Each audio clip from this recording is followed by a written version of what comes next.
Assalamualaikum warahmatullahi wabarakatuh. Para pemirsa, perkenalkan saya Dr. Andes Haji Muhammad Rosad MSI, Kepala Seksi Bimbingan Masyarakat Islam Kantor Kementerian Agama Kota Malang, menyampaikan himbauan sebagaimana Surat Edaran Menteri Agama nomor 13 tahun 2021, yang dalam surat edaran itu disampaikan dalam rangka mencegah, mengendalikan, dan memutus mata rantai penyebaran COVID-19, Menteri Agama membuat surat edaran pembatasan pelaksanaan kegiatan keagamaan di rumah ibadah.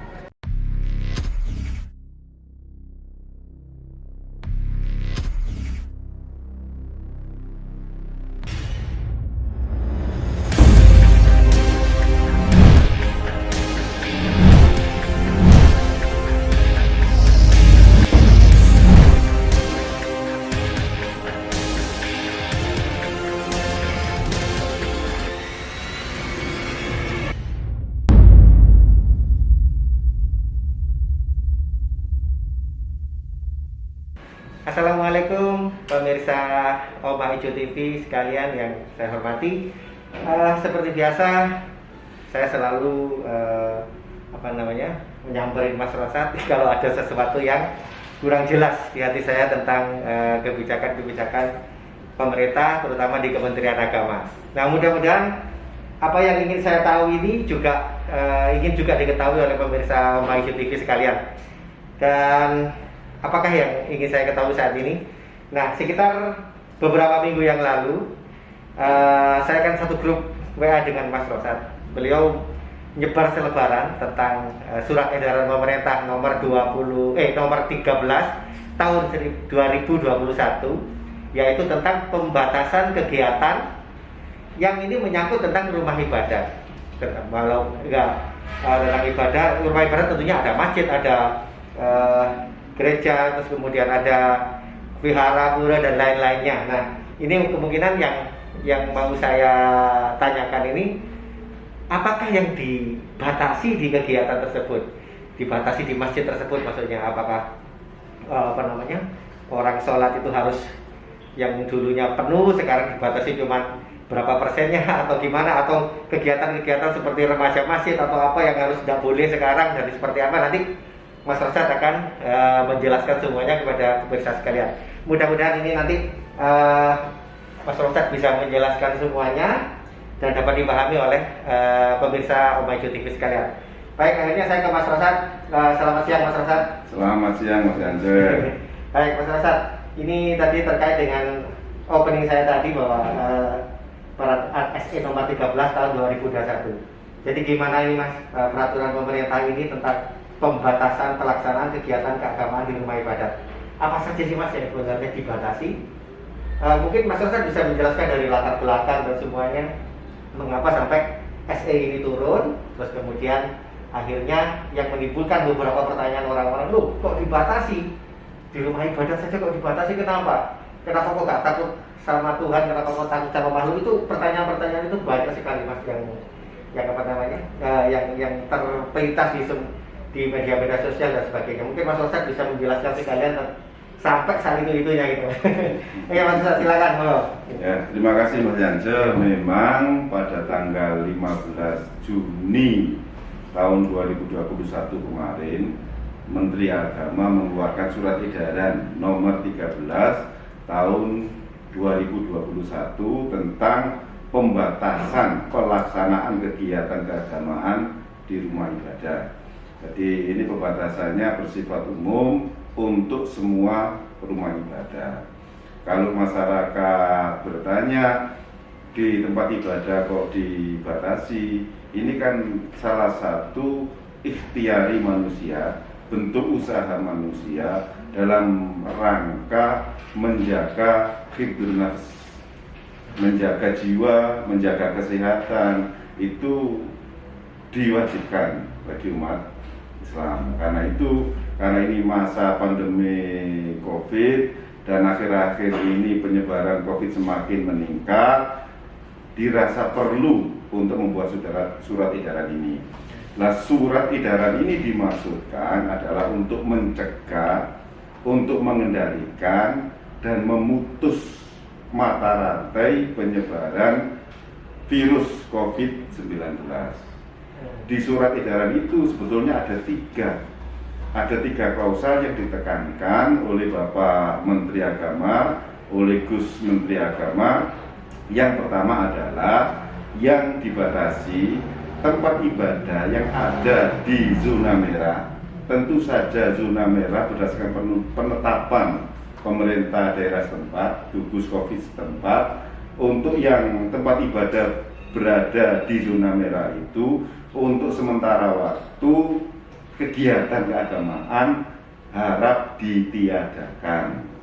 Sampai kapan? Sampai daerah itu dinyatakan aman oleh pemerintah daerah setempat. Kegiatannya itu apa, Pak? Ya, kegiatan keagamaan itu berupa seluruh kegiatan. Termasuk sholat berjamaah? Ya, sholat jam. Kalau di zona merah itu untuk kehati-hatian sementara ini lebih baik ditiadakan dulu. Sholat berjamaah ya? Nah, kami ada juga yang komentar lebih baik meninggal di masjid. Wah, itu kan tidak semudah itu kan kita nantang perkara kan begitu ya. Manusia itu diberikan kewajiban untuk berusaha, ada ruang gerak ikhtiari, dan ini adalah salah satu bentuk usaha kita untuk menjaga hifdzun nafs, melindungi jiwa, melindungi kesehatan dari bahaya. Jadi yang dilarang itu adalah di zona merah. Nah, yang menetapkan zona merah itu adalah Satgas Covid pemerintah setempat. Ya. Kemudian yang kedua, isinya hanya 3. Yang kedua itu seluruh kegiatan sosial keagamaan dan kemasyarakatan seperti ada pertemuan, pesta perkawinan. Kadang-kadang masyarakat kita itu menggunakan gedung serbaguna tempat ibadah untuk melakukan kegiatan-kegiatan itu. Nah, untuk sementara ini dihentikan. Kayak akad nikah. Nah, kondisi yang bagaimana dihentikan sama di zona merah. Jadi ini dimulai sejak SE ini turun, jadi 10 hari yang lalu. Ya, 10 hari yang lalu. Jadi ibadah ditiadakan, seluruh kegiatan keagamaan juga ditiadakan, dan itu hanya berlaku di tempat ibadah yang status zona merah. Untuk waktu yang tidak ditentukan. Waktunya sampai kapan? Ya sampai ada penetapan dari Satgas Covid, dari pemerintah daerah, kalau di wilayah tersebut sudah menjadi zona aman. Itu. Kita kan juga harus mengikuti kan zona merah itu mana saja. Karena diakui apa tidak, Covid ini menimbulkan keresahan yang luar biasa. Dan kita harus berhati-hati karena buktinya sudah ada di mana-mana. Kita tidak bisa melawan begitu saja karena kita punya kewajiban untuk berikhtiar, dan ikhtiar SI ini adalah dalam rangka untuk mengendalikan tadi sama memutus mata rantai penyebaran, karena salah satu penyebaran virus COVID ini kan dari kerumunan gitu ya. Kemudian yang ketiga, tempat ibadah, rumah ibadah di daerah yang dinyatakan aman dari penyebaran COVID-19 itu hanya boleh digunakan untuk masyarakat sekitar. Nah, karena apa, pendatang itu kan kita tidak tahu riwayatnya bagaimana. Ya. Jadi kalau zona merah ditiadakan, tapi kalau zona aman, zona hijau hanya untuk warga setempat saja. Ini yang agak sulit ini, Mas. Kayak di tempat saya itu kan di pinggir jalan masjidnya. Kemudian sholat Jumat, pas dadak itu datang parkir sepeda motor atau mobil, sholat di situ. Itu deteksinya susah itu. Iya. Itu sebetulnya juga tidak terlalu susah. Kalau kita kan hafal ya, kita masyarakat sekitar itu kan hafal, jamaah kita kan hafal. Saya pernah ke salah satu masjid, itu juga bagus juga, sehingga pendatang itu dibuatkan tempat sendiri. Iya, tidak masuk di dalam masjid. Tadi di Serambi itu dibuat khusus. Itu. Tetapi sebetulnya kalau di surat edaran ini diharapkan yang tidak orang daerah setempat tidak usah ikut sholat di situ, karena itu mengkhawatirkan penyebaran COVID. Jadi memang perlunya menyampaikan kepada masyarakat luas untuk surat edaran seperti ini kan memang harus disampaikan dulu, harus diketahui dulu, Mas. Iya. Orang-orang itu sadar semuanya, ada seperti ini. Nah kalau nggak disampaikan kan akhirnya, inilah perluan seperti ini. Oke, ini ada beberapa masyarakat tentunya sini yang menganggap bahwa lapor seperti pengeran, terus katanya sampai tadi bahwa aku kepingin mati di masjid dan sebagainya. Ada nggak sedikit tausiah dari jenengan gitu untuk menyadarkan orang-orang yang punya pemikiran seperti itu, Mas Munin, sebelum kita akhiri acara ini? Ya memang ada pendapat sebagian masyarakat seperti itu, sama saja dengan kasus haji, ingin berangkat haji karena ingin meninggal di sana. Padahal kita kan tidak pernah tahu. Manusia itu pasti mati, tapi kapan matinya kita juga tidak tahu. Tetapi perintah agamanya adalah kita disuruh untuk menjaga. Nah, salah satu menjaga itu bentuknya adalah membatasi penggunaan tempat ibadah. Dan ini saya pikir juga sangat fleksibel lah ini ya. Yang dilarang mutlak itu yang zona merah, yang zona hijau boleh untuk warga sekitar.